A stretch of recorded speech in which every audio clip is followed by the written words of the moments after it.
Thank you very much, Mr. Sadar Ali Pandora.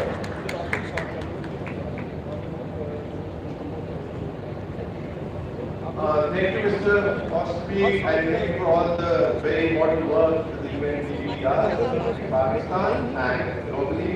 The next speaker who I request to come and speak is His Excellency Mr. Henrik Claesson, who is the Ambassador of Sweden to Pakistan. Sweden has been a long-time friend and ally of human rights, of civil society in Pakistan, and we are delighted to have the Ambassador, His Excellency, joining us today. Thank you very much. Dear esteemed colleagues and friends of Asma here, I am honored to be here today at the fourth inaugural of the Asma here Confrence, one of the most awaited events of the year. Our close friendship with and strong relationship with Asma and her family goes not back long in time. Asma dedicated her life to positive change, be it in human, minority, or women's rights, standing bravely by her principles in the face of adversity. Sweden has strongly supported also the conference since the very start, and we remain committed to Asma's inspirational and continual legacy, the proof of which can be seen here in this very room today. This year, it's our pleasure to share with you an exhibition, a Swedish Institute exhibition called Her Rights, Money, Power and Autonomy. If we're talking about constitutional crisis, although much work and talk is done about gender equality, at the current rate of progress, according to the World Economic Forum, it will take us 132 years before the economic gap between men and women is closed. That is 132 years too long. Already in the opening statement, there was some important references to the importance of gender equality. Paving the way for women in the political, business and civic arena is not only a reflection of fair representation, it's also an investment in more just, equitable and peaceful societies. That's the way we see it. We know that when women are part of the workforce, societies and economies thrive. When women are educated and have autonomy over their bodies, infant mortality rates drop and maternal death goes up. And women tend to solve national crises without resorting to violence, advocate for social issues that benefit all, and allocate budgets to health and education. Women's engagement in public life also foster heightened democratic outcomes. So equality between men and women is a core value of both Sweden, the Swedish population, and our government. And while Sweden has made important strides to close the gender gap, and is ranked very often among the most successful countries in this respect, much still remains to be done also in our country. The pay gap is still exists in Sweden between men and women. Women are earning 90% of what men are earning. The gender distribution principle, the private sector is far from it, pushing perhaps 35% of women on boards in private business. And the list goes on. So there's much more to be done, and it should be done now. Pakistan has significant legislation and bills for protection and equality of women, and very active mechanisms such as the impressive Federal Ombudsman for protection against harassment. However, implementation sometimes remains a challenge. Looking out of this room, I'm happy to see that the gender distribution is approximately 50-50 if I'm counting right, and that's a very good sign. So I mentioned the exhibition, the Her Rights exhibition. It chronicles both Swedish and global lessons and success stories, and I invite you all to tomorrow's session on matrimonial property rights at 12 p.m. Which is a great We are thrilled to have participation by a colleague of mine, Ambassador Sofia Kaltor, Sweden's special envoy for gender equality. So we hope to see as many as possible of you there. So thanks again to AGHS and Asma's family for bringing us together and giving us this opportunity to engage, debate, and instigate possible developments. And many thanks for your attention. Shukriya.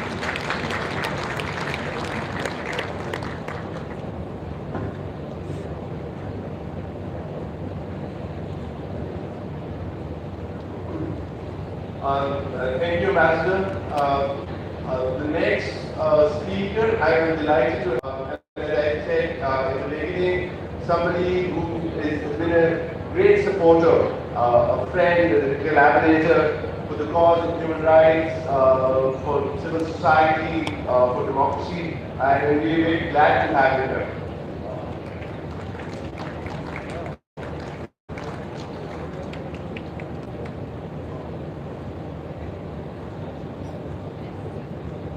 Excellencies, friends, good morning. I am honored that the Asma Foundation has invited me to participate in this opening ceremony. I knew well who Asma was. When I first came to the country, I already knew who she was because we met when she was even special rapporteur on freedom of religion. At that time, I was director of the Human Rights Office of the Spanish government. That's in the first decade of this century. It now seems like an eternity, but it's only 15 years ago. As soon as I arrived in the country, I found out about the conference and wanted the embassy to have the honor to be associated with it, as other European embassies are. I am very grateful to this director, Ms. Nidali, to give me the opportunity in no time to have Spain among your sponsors. Now allow me to tell you a bit about my country. I was born in Spain, that lacked a democratic regime and where human rights were not a priority. Over the years, I have seen how a culture of profound respect for human rights has been established in my country. Absolute equality between men and women is a tenet of our society, and I am proud that we have some of the most advanced laws in terms of protection of women. Thanks to that, the number of attacks against my fellow countrywomen is extremely low. Women in Spain can walk the streets at night at ease, knowing the chances of something happening to them are slim. And if that happens, God forbid, the weight of the law falls absolutely on the perpetrators. We believe it is the duty of those who govern a country to make sure that it is so. Equally protected are sexual minorities and their rights to bear their lives as they wish. Spain is among countries that have ratified most international human rights instruments, including the Convention Against Torture, as well as its optional protocol, and the International Convention for the Protection of All Persons from Enforced Disappearance. We can be proud that the fight in our country against the most despicable terrorist movement we suffered for decades was carried out within the limits of the state of law and the framework established by those conventions. And when it was not, because there were some exceptions, the weight of the law also fell on those who perpetrated acts not pertaining to the rule of law. Some people swear in a country like mine, where the institution most beloved by the people and most respected by everybody is not the crown, the parliament, the church, but a branch of our police. We're proud that the police is the most respected institution in Spain, something we have done well when that is so. I am also proud that in Spain, my country, all minorities are recognized. We can all practice the religion we want without interference from the state or any sector of the society. No one is persecuted for their beliefs, and anyone can express whatever they want. Countries and societies are different. They're all different, and this is part of the beauty of the world. No one has to teach others how to conduct the business or how a society needs to organize itself. I, for myself, can only wish all these elements we are so proud of my country can also be a matter of pride for most citizens across the world. Inshallah, those who strive for that, like you, know you have us by your side. Thank you very much.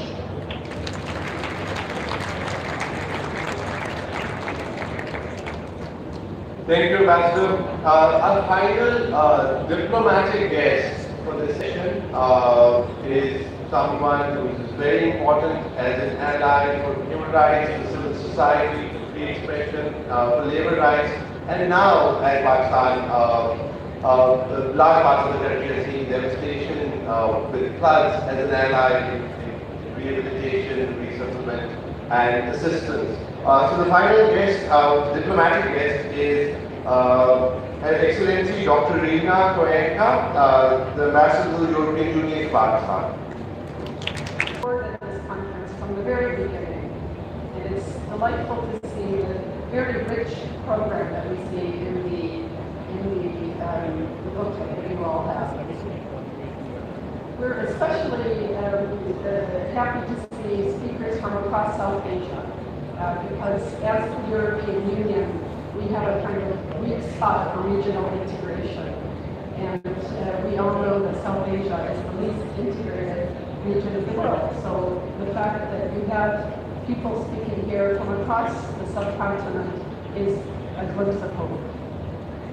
Now the topic of this conference this year is highly relevant, of course, in the current context, and especially looking both from the current context as well as history. I am not a lawyer, I'll make that disclosure right away. But I say this because you should not expect from me an analysis of constitutionalism. But as a diplomat and a government official with long experience both in national and EU institutions, constitutionalism is a rather straightforward and basic idea. It's about the fact that governments and individuals and institutions are not free to do anything they please and they choose. Instead, they're bound to observe both the limitations of power and the procedures set out in the basics of creating constitutional law. A key element, of course, in this is the separation of powers between institutions, with each institution setting out to perform its specific role within a clearly defined term. And of course, what this means is that checks and balances must be in place, they must be honored, they must be respected, so that no one institution can overpower any other one. And this is something that certainly, in terms of implementation, that our colleague from Sri Lanka, Dr. Saravanan, referred to when he spoke of the need for political culture as the really driving force for constitutionalism. With this in mind, the European Union has been supporting Pakistan and its institutions through a range of programs in the past years to improve institutional capacity so that they can in fact deliver on the respective mandates, the institutions that is, for the ultimate health and benefit of Pakistani citizens. For instance, we run 3 consecutive programs in support of parliaments and assemblies in this country. We run programs on strengthening the rule of law, and we run a human rights program which supports executive and human rights institutions to translate international commitments of human rights into policy. That's where the rubber meets the road. But while we're sitting here comfortably in this lovely hotel, there are many millions of people still suffering under the effects of the floods. They are living still on roadsides, under tarps, and they lost everything from the devastating floods. And let me say that a disaster like this is the ultimate test of the strength of a constitutional system and its institutions. Is the state and its institutions able to assist citizens in need? Is the state able to help people to meet their basic needs? Is it able to ensure protection? Can it enable people to rebuild their lives? And are the different levels of decision making in various institutions with their respective mandates able to collaborate without blockages and an impasse in addressing the crisis?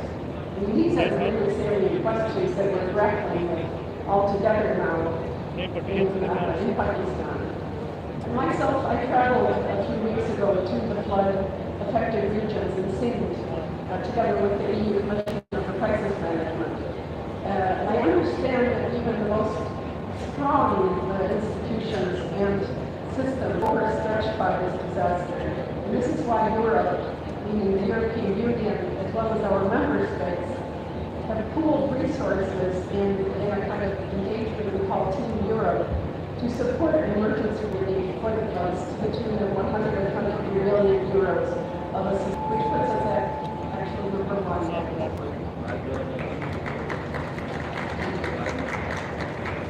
Now, I did not have a chance myself to meet Jangeer. I wish I had, but of course I knew about her in my previous work on human rights.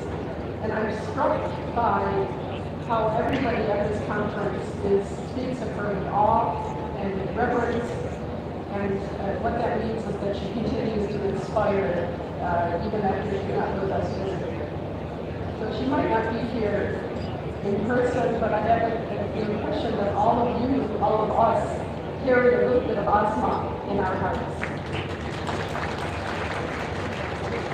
And it's that little bit of Asma, or that big part of Asma, that will give us the courage also to face difficult situations and never lose hope, even in the most darkest of moments. So thank you again, once again, to the organizers, and I'm really looking forward to this conference and these terrific sessions we have with them. Thank you.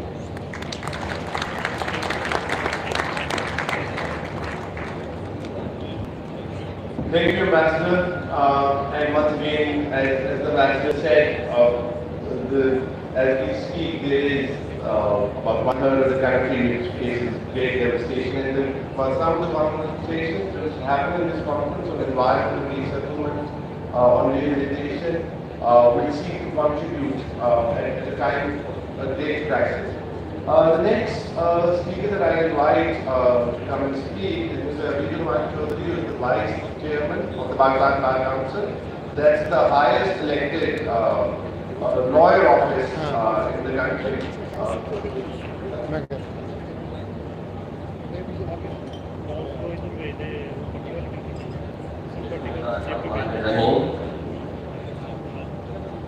Honorable Mr. Justice Asma, Judge Supreme Court of Pakistan, Honorable Judges, Mr. Asma, President, Supreme Court Bar Association, Mr. Adam Dar, Federal Minister of Law and Justice, Sulaiman Jangeer, Mr. Abdul Saki, Ex-Vice Chairman, Pakistan Bar Council, Honorable Foreign Secretary, respectable office bearers and members of the bar, President,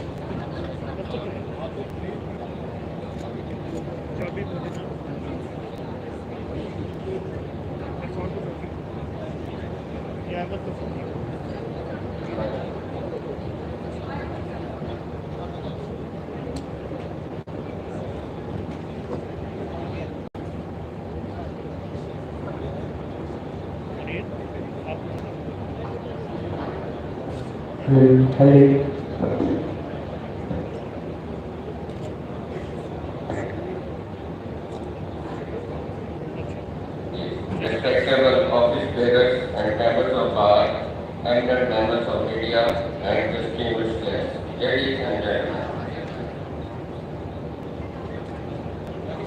Asma, it gives me great pleasure and I feel honored being host on behalf of Pakistan Bar Council to welcome this august gathering comprised of distinguished luminaries of the legal as well as other associated fields, both from within the country and abroad.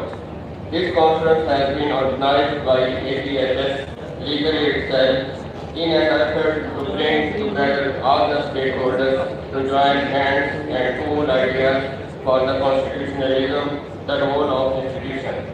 Today on fourth Asma Conference, I would like to appreciate the services of ATHS Legal Aid Cell for providing free legal assistance to marginalized and vulnerable people, including women, children, prisoners, religious minorities, suffering persecution, people on death row, and journalists farmers.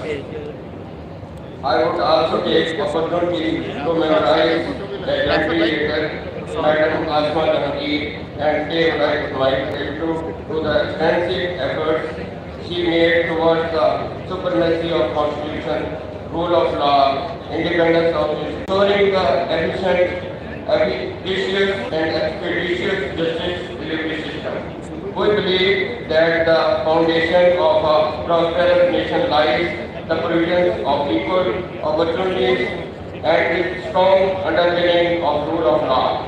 It would not be out of place to say that the content and extent of the reforms being spearheaded are wholly in accord with the overall strategy and the supremacy of Constitution. Ladies and gentlemen, a constitutional crisis is a problem or conflict in the functions of a government and a political constitution or other fundamental governing law is perceived to be unable to resolve.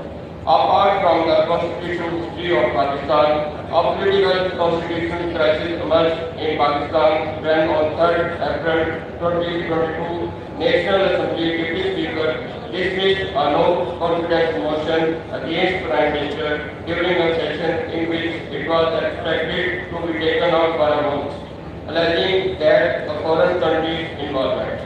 However, the Supreme Court of Pakistan played its determining role and enforced the constitutionalism. Ladies and gentlemen, administration of justice play a key role in the prosperity of a nation. It allows the nation and its citizens to enjoy the fruit of economic growth. History teaches us that the future is always uncertain. Its continuities cannot be foreseen. It must say that the Constitution of the Islamic Republic of Pakistan 1973 ensures speedy and inexpensive justice to its citizens. In light of the Constitution imperative, it is the responsibility of state institutions to work in collaboration to achieve the ultimate objective of the Constitution of Pakistan. Till now, 26 1973. Ladies and gentlemen, I would like to say that we must ask ourselves, are we as a nation prepared to protect fundamental rights of citizens unless we revamp and reform our justice delivery system? We will not be able to realize the dream of our owners. I have always maintained that the right to life granted in the Constitution does not merely mean the right to live, but in fact it is the right to live with dignity and to enjoy a certain standard of living. We must take it our mission in our individual and collective capacities to ensure the fundamental rights, especially freedom of expression and the right to dissent. Freedom of religion and belief granted by our Constitution to each citizen of our country and protected and enforced. Judicial independence is a prerequisite of the rule of law and fundamental guarantee of a fair trial. Judges must uphold and exemplify the principles of judicial independence in both individual and institutional capacities. Ladies and gentlemen, I have intended to share with you some thoughts about the ways in which divisive constitutional issues get addressed responsibly. In my view, outside of the courts, to be sure, the courts, particularly with judges as skilled, disciplined, and honorable as judges who have served as indispensable institution for implementing and clarifying the meaning of Constitution in an important range of cases. But it would be this case even perhaps crisis. I suggest if we were to fail to recognize that the Constitution's continued viability requires the respect and adherence of all those institutions and actions in whom it was responsibility, including each of us. In the end, it is through maintaining all the procedures authorized by the Constitution and respecting all of the Constitution's guarantees that full implementation of the Constitution takes place and crises are averted. In the end, I want to share saying Albert Einstein, the strength of the Constitution lies entirely in the determination of each citizen to defend it. Only if every citizen feels duty bound to do his share in his defense are the Constitution rights ensured. Thank you very much.